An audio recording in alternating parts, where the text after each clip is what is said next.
Happy Money: The Science of Smarter Spending is a book co-authored by Elizabeth Dunn and Michael Norton, two social scientists who explore the relationship between money and happiness.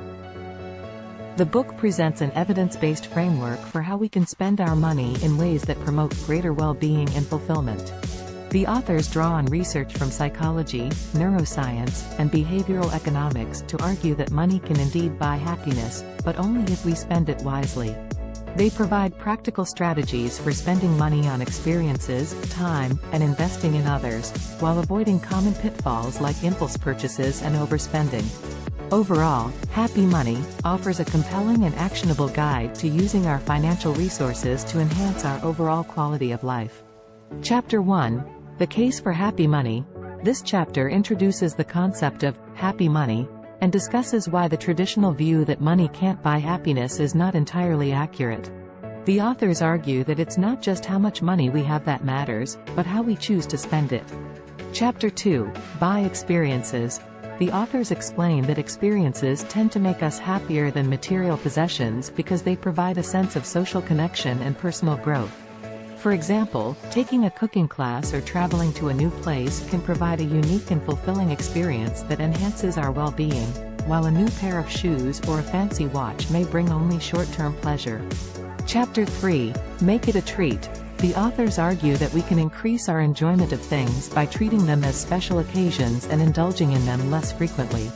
For example, going out for a fancy dinner or buying an expensive bottle of wine can be much more enjoyable when it's a rare treat rather than a routine occurrence. Chapter 4: Buy Time. The authors suggest that we can increase our happiness by using money to free up time for more enjoyable activities. For example, hiring a cleaner or a babysitter can allow us to spend more quality time with our loved ones, pursue hobbies or interests, or simply relax and unwind. Chapter 5: Pay Now, Consume Later. The authors argue that delaying gratification and saving up for things we really want can increase our happiness and sense of fulfillment.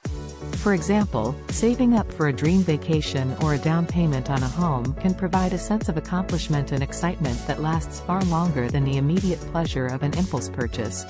Chapter 6: Invest in Others. The authors suggest that using our money to help others can be a powerful source of happiness and well-being.